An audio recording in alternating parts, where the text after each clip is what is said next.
Yo, what's good? You dub back here again, here in 2019. Let's get it. Now, on to a continuation of the series of videos we're dealing with magic, okay?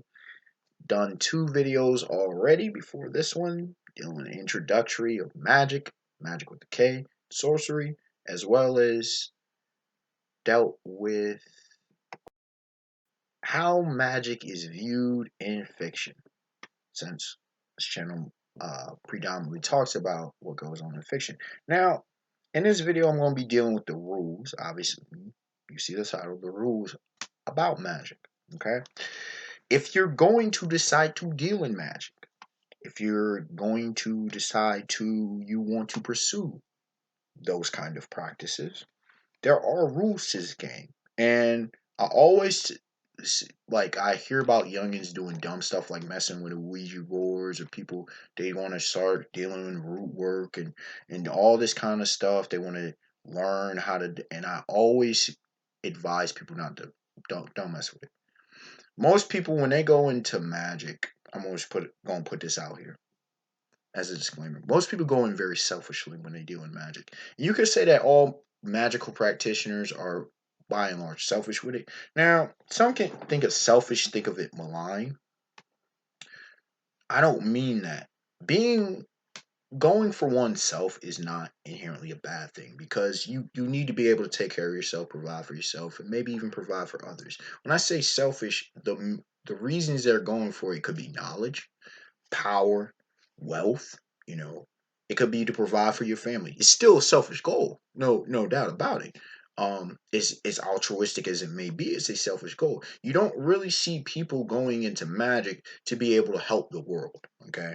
You don't really see that from the predominant amounts of people you go. You see, by and large, it's the Dr. Faustus. If you've never read Dr. Faustus, I would suggest reading that tale. It deals with the young man gaining knowledge, which led to power, but he gained knowledge and he sold his soul to the devil. He sold his soul to Beelzebub. It's a classic tale, but it's a great warning, and it's a great moral to the story of be careful what you wish for. It's debatable. The legendary blues artist, singer, guitarist Robert Johnson. In fact, there's a phenomenal Netflix documentary on him, just came out this year. Absolutely phenomenal. If you've never heard his music, I would definitely suggest checking it out. But he's talking about devil in the crossroads. Now, did he actually sell his soul to the devil? Is it just a myth? We don't know. But it still kind of goes along with it. You have to know why you're going to do it, and most people are not, which I'll deal with in one of these rules later. They're not in the proper frame of mind to be able to be dealing with this. They're very ignorant and understanding of the grand scheme of things. They think too bubble and too narrow minded, too tunnel vision to really get anything out of magic. Really, I mean, shoot, you have people out here that, if you're talking whether it be Christianity, and a lot of other monotheistic faiths, you're talking a lot of these more traditional faiths, if you want to call it like that. People don't even want to apply those. So what do you think they're gonna do when you're dealing something in like magic? Let's be honest with ourselves. Most people ain't even down with being about any specific lifestyle. A lot of folks, and I'm saying all of this as a precursor to these rules so that you understand foundation where I'm coming from. A lot of people have trouble changing a lifestyle or following through with a lifestyle. A lot of people are non-committal. Okay. A lot of folks, let's just say working out. How many people they say they want to work out? How many people consistently work out? How many people consistently diet properly if they're on a diet? You see what I'm saying? So if you're that flaky and whimsical and lackadaisical, you're not going to be a great magical practitioner. It's just not going to happen. You're not going to really get anything out of it. And in case, you will screw up and let some very bad things happen in your life. You're going to potentially let some very bad spirits in your life, and it's not a good thing at all. First rule of magic that I like to easily speak on. And if you don't understand this rule, then you need to stay away from magic because you don't understand the game at all. It's the law of exchanges. Okay, we see this mentioned in Full Metal Alchemist. FMA talks, something along this line. For alchemy to be able to do that, you want to get something, you got to give something. Okay, it's exhibited when I believe Al's body. You saw what happened there. His soul still remained, but his body was gone because Edward Elric screwed up. All right. It's pretty hyperbolic, but it's a great example of the law of exchanges. Think of the law of exchanges if you think of Newton's third law of motion. For every action, there's an equal and opposite reaction. For every exchange, there's an equal and opposite payment. Okay. Uh, a grand example of this principle on a larger scale was Dr. Stephen Strange. Now, for years, if you watch guys like Comics Explain, they'll talk about how people call classical Doctor Strange, and we have more of a modern where his powers got reduced. But there was one point where Doctor Strange could pretty much do anything. Okay, Doctor Strange was pretty much broken. Right? He's beyond OP and Hacks. He's pretty much broken. Doctor Strange could invoke pretty much any spell, call upon practically any god that the situation required. The thing is, you got to pay the piper, baby. You got to pay the piper, and it's not infinite. Okay, and so there was a point to where different gods were about to go into a contest or a war, and they wanted Stephen Strange to be their champion. The thing is, Strange is like, nah, fam. I'm protecting Earth and I'm protecting these other realms. And they're like, yep, you get your powers taken away. And I believe they were given a brother Voodoo became, Jericho Drum became the Sorcerer Supreme. But the point being that you want that power, you want that knowledge, you want that wealth. It's going to come with a price. It will come with a price. So keep that in mind. Second rule, contracts. Now, I mentioned this to a friend. She was like, what are you talking about? Are you talking about selling?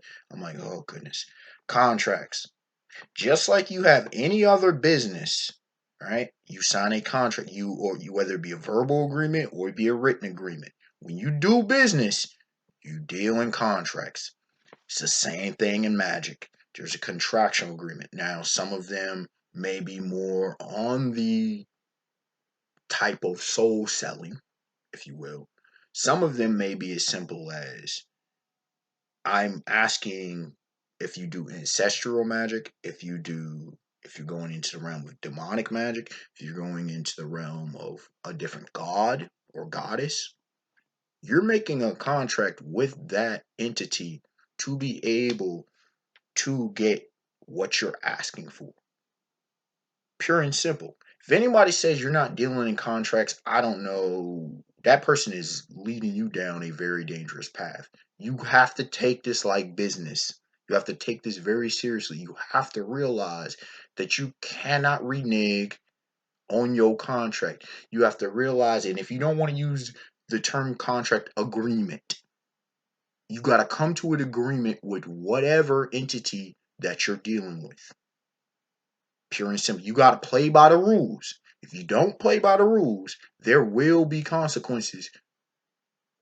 Whether it be you just don't get what you're after, or it could be potentially disease, it could be potentially death, it could be someone close to you harmed. Who knows, right? It also depends on what kind of entity you're dealing with. Third point, specificity with conjuration. Being specific with what you're conjuring. If you're dealing with spirits, people don't like the phrase with Christianity, God says, I'm a jealous God. They think that just applies to Christianity. You better be very specific on what spirit you're dealing with. If you're dealing with spirits, you better be very specific on what God or goddess you're dealing with. You can't be out here expecting all these entities to be playing by the same rules. Different ones have different interests, different ones have different focuses, different ones want different payments. They want you to do it to do them. Because if you're not careful and doggone you start using the wrong stuff, you maybe end up hiring somebody or coming into contact with a spirit that you were not trying to go for, which is a very dangerous game because you might be coming across a very malign being that's like, now I'm gonna strike you with some leprosy or something. Okay? You have to be very, very careful, which is another reason as to why I warn people to stay away from dealing in magic. You gotta know what you're doing. You have to. Because you're playing with fire and you know you play with fire, or even as a pyro, you can get burned. The fourth point, mediums. Now, people think of mediums, they classically, you just Google it, you'll see mediums. You'll see mediums as far as in those who deal in seances, those who connect with spirits from the dead, and things of that nature, whether they be real mediums or not. Psychics, I'm not even going to touch that one right now. That may be a whole different video and discussion about psychics. But mediums, and what I'm referring to is, what is a medium? A medium is a conduit from one side that connects between one side and another. Okay. Mediums, tools such as wands.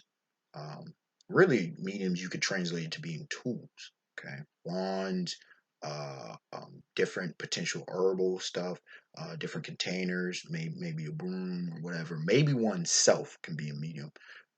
That the power that is being bestowed through the entity that is being connected, the work is being done through that. The power flows through that. If one uses himself or herself as the medium, that's a very dangerous game. Very, very dangerous game. But some cases it may involve doing something like that. Some cases it may be as simple as blood magic, like slicing part, using that, using different tools like chalices, you name it, whatever, different things, candles. There's different etchworks that can be done, circles and various things, pentagrams and all kinds of stuff. But the tools of the trade, really, I would say, in the case of mediums. But mediums, in a lot of cases, to do proper magic is imperative. Um, One, to be able to get the flow properly, the energies to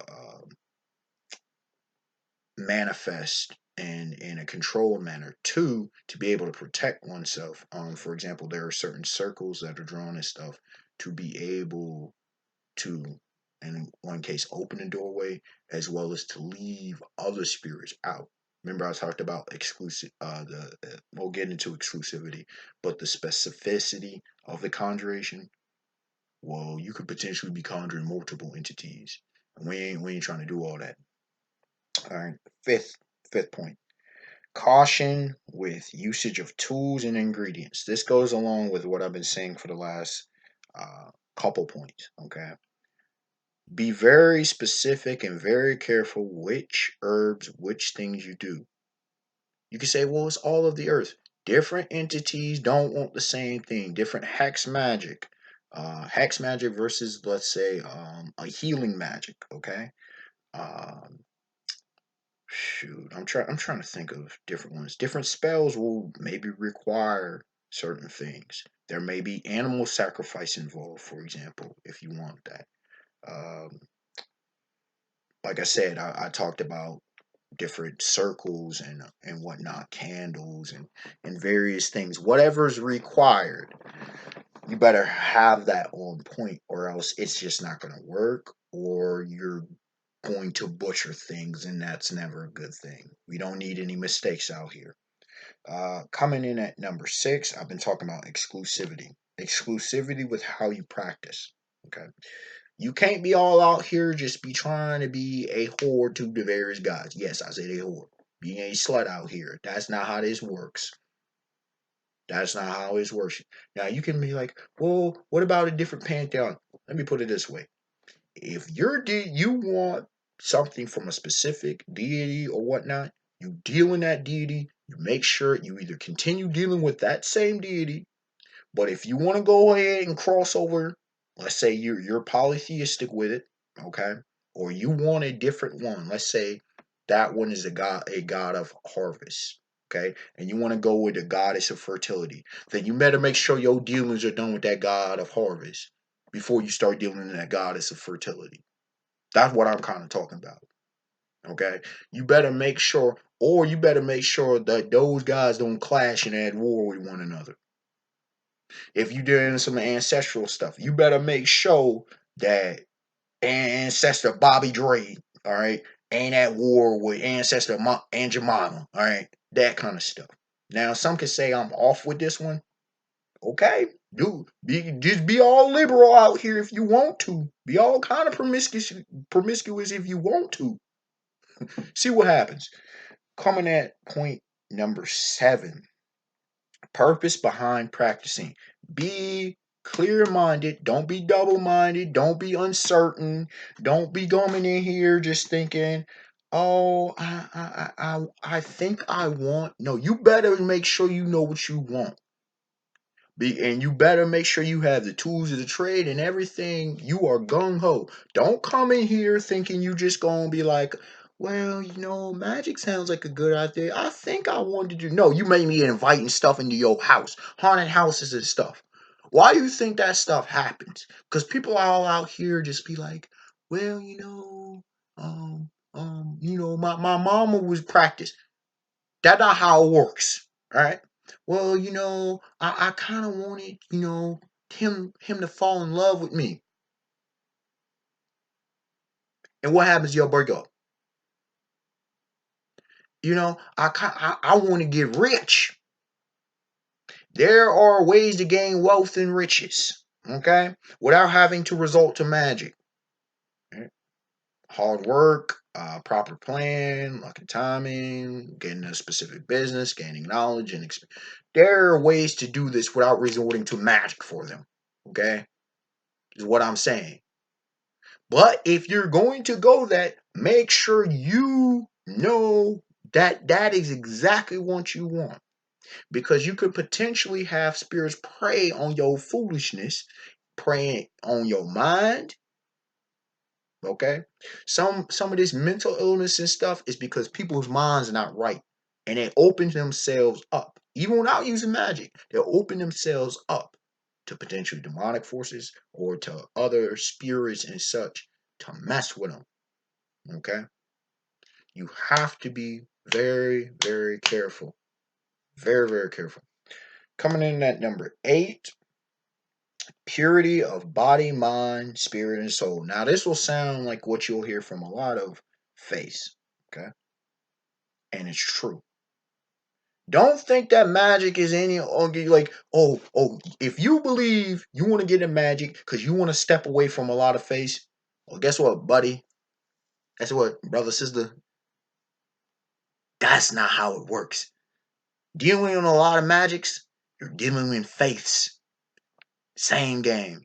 But you're also talking about oneself.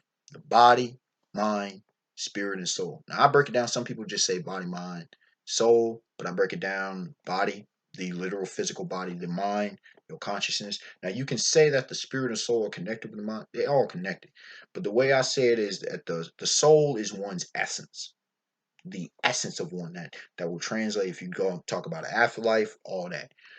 The one's core of oneself. The mind is one's consciousness, but it's a little bit different from the soul. Now, some can say the soul is consciousness. Depends on how you want to break it down. But the way I break it down is your physical body, your consciousness, your mental capacity. Not the same as your brain. That's still physical. Your soul, which is your true essence, as well as the spirit, which connects the body and mind to the soul. Okay, it's like a tether, if you will. You got to be pure. You got it goes along. All these points interconnect. Okay, they're conjoined. Your purpose, your mind. You look in Dragon Ball with Ki, and you look in Iron Fist with Chi. All that clarity. Okay, it's imperative that you do that because if you not, number one, you may do some dumb dumb. Number two, you like I said, you may house or conjure some negative into yourself. In the process, you might screw things up. Um, you might turn off. others, as well as a potential deity. Like that deity or spirit might not want to do dealings with you because you're not the vessel that that specific entity wants to deal in or deal with.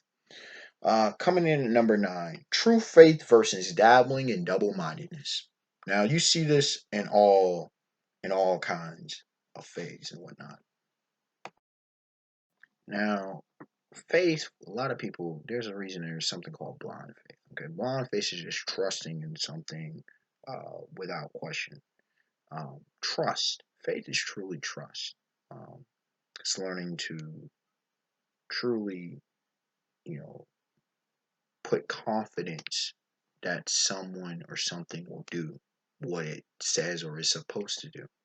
Okay, and while this is clearly not Christianity, Hebrews 11:1 is the best example of like the best definition I've ever come across with faith. Now, faith is being sure of what is hoped for and evidence of things unseen. Now, you can have faith in all kinds of things. You can have faith that the sun will rise each and every day. You have faith that you're going to keep on living till the next day after you go to sleep. You have faith that, your car is going to run when you need it to. Your bike's going to be able to work. You have faith in many things, okay? When you sit down, you normally don't check if a chair is going to fall, and you have faith that the chair is going to do what it's going to do. So that's what it is. You got to have faith. Okay, you can't be out here. Some of them talking about, oh, I just want to dabble in the occult. I just want to dabble in the mystic arts. Stupid.